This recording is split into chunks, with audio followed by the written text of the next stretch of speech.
Buenas tardes otra vez. Vamos a ver, hablamos del alcohol, del tabaco y de la cafeína. Este no es mi caso. Pero, ¿y los drogaditos? ¿Les surge efecto sobre el glaucoma? Primera pregunta. Ahora, la segunda es mi caso. Yo, que tomo varios medicamentos, tomo Seguril, Aldatone, Lobión, tomo el Citrón, ¿puede tener esta medicación efectos sobre el glaucoma? La primera pregunta, la de las drogas. Es muy conocido y está en todos los sitios, que la marihuana, esa marihuana que decimos, joder, que están ahí, estos ahí pringados fumando, pues la marihuana baja la presión intraocular. ¿Cuál es el problema de la marihuana? Se sabe que donde actúa, se sabe que actúa disminuyendo la producción de humor acuoso y entonces se sabe qué receptor actúa, es decir, se sabe dónde va la marihuana a producir ese efecto. ¿Cuál es el problema? De que no somos capaces de encontrar una molécula que provoque el efecto en el ojo, que baje la presión y que no provoque los efectos cerebrales. Entonces, bajar la tensión, tomar esto y estar por la vida pues un poco perdido, pues no sería una buena respuesta. Sí que teóricamente bajaría la presión, pero no podemos aplicarlo porque no somos capaces de disociar los dos efectos. El sobre el sistema nervioso central, el efecto de lo que es en sí droga y el efecto hipotensor. Y la pregunta que hacía usted, la suya, hay muchos medicamentos que, lo hemos hablado antes, tienen efecto, son medicamentos sistémicos y tienen efectos a nivel ocular.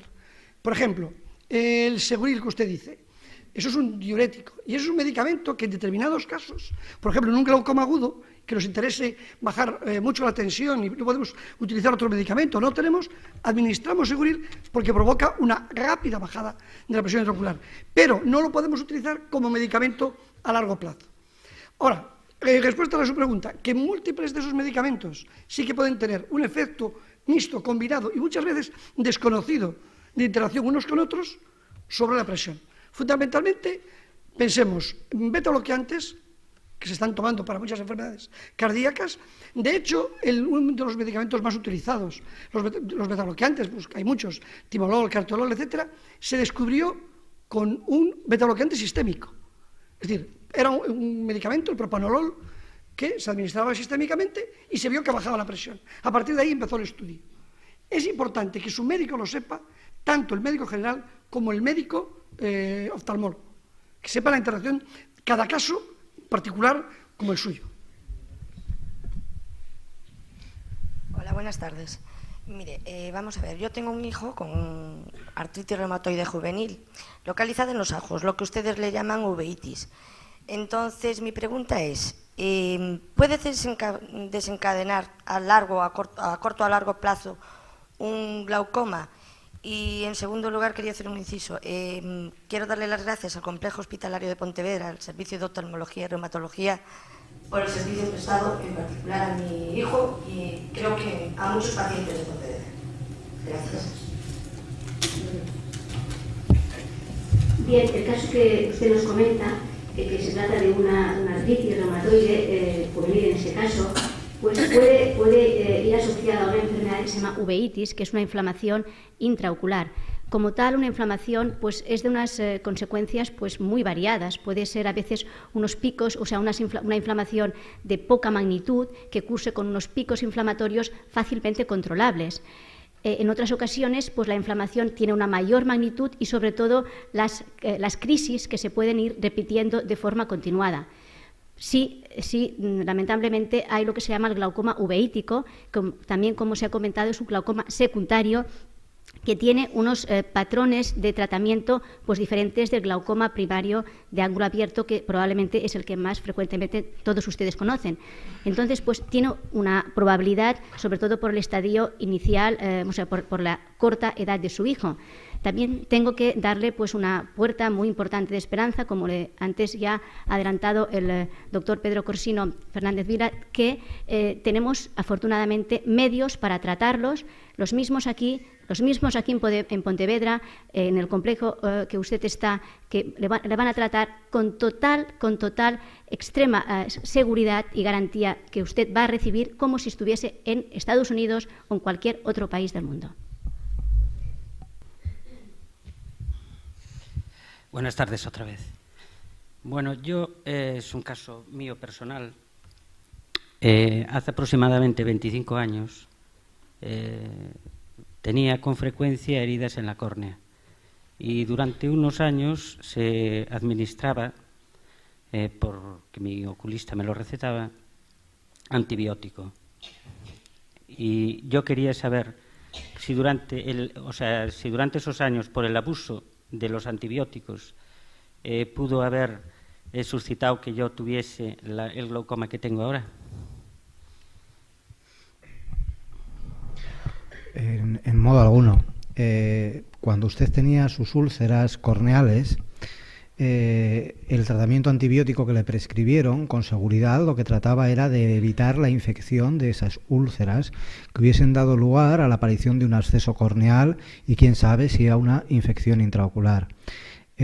Afortunadamente, el poder disponer de antibióticos evitaba esa evolución negativa de algo que, por otro lado, no revestía una gravedad más allá de que pudiesen quedarle a usted cicatrices en la córnea que pudiesen enturbiar su visión.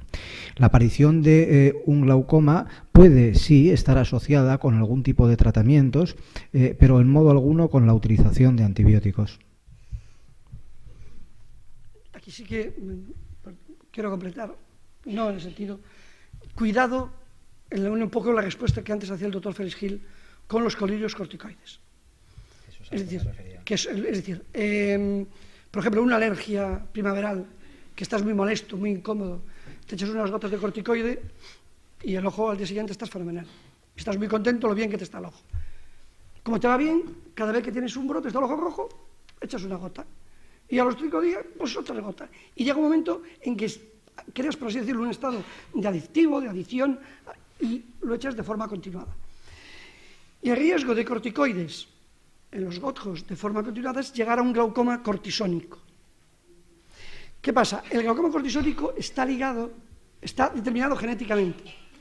De si aquí estamos 100 personas y nos echamos 4 gotas de un colirio de desametasona, 4 gotas al día durante un mes, un 60%, un 65%, la presión intraocular estará dentro de lo normal.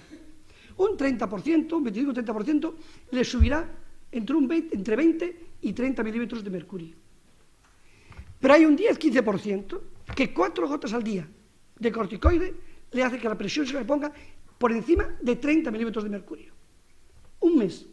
Imaginaros, estoy cómodo, me pica el ojo, me echo el corticoide y estoy 1, 2, 3, 6 meses. Llegas con un grado importante de deterioro. Cuidado con los colirios que llevan corticoide.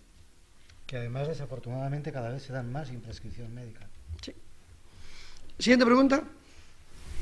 El haber recibido láser por 5 veces por una trombosis, ¿qué riesgo se tiene de tener el glaucoma? Y la presión arterial, ¿cuál es la ideal en este caso? 18-20, 20-22. Bueno, lo primero es que después de haber tenido una trombosis hay que analizar si alguna parte de la retina debido a esa trombosis se ha quedado sin aporte de sangre y si eso ha ocurrido hay que dar láser. En este caso el láser no es un riesgo para el glaucoma, el láser evita la aparición de un glaucoma que suele ocurrir a veces después de una trombosis y que además es un glaucoma grave, es un glaucoma importante. Por lo tanto, el que le hayan dado láser no supone un riesgo grande. El controlar la tensión, en principio, si no hay un daño importante por el glaucoma, si digamos que no ha llegado a producir un glaucoma, el nivel de tensión que cabe pedir a ese ojo es el de cualquier otro ojo. Pero hay una diferencia. La tensión ocular es un factor de riesgo, además de para el glaucoma, como nos han explicado antes, para la trombosis. El tener la tensión ocular alta, además, es un factor de riesgo para tener una trombosis. Por lo tanto, el tener la tensión ocular un poquito más baja puede evitar el riesgo de que la trombosis se repita. O menos. Es que eso es un tema que hablábamos antes, fuimos quizá de una forma un poco breve. No existe un número, es decir, el paciente y el médico nos gustan los números mágicos. Nos gusta, si estamos por debajo de 20, tranquilos, y a la playa, si estamos por encima de 20, el mundo se nos cae encima y tenemos un glaucoma. Depende de la fase del glaucoma. Y siempre pongo un ejemplo. Imagínense ustedes una cuerda nueva, entera. Tiramos el doctor Ultraillo por cada uno por su lado, es muy difícil que rompa. Una presión de 23, 25, con un nervio óptico sano, puede no ocurrir absolutamente nada. La cuerda se va deteriorando y quedan 4 hilos en el medio. Con presiones muy bajas, de 13, 14, con poco que tires, vas a lesionar el nervio óptico. A nervios ópticos muy dañados, a glaucomas muy avanzados, presiones bajas. Pueden aguantar mejor. Es decir, entonces, ¿cuál es la presión normal? Pues depende. Hay ojos que están empezando el glaucoma con una presión de 18, está bien, es suficiente, no hay por qué bajarla más, y hay glaucomas que queremos presiones de 8, de 9, de 10, de 11. No existe el número mágico.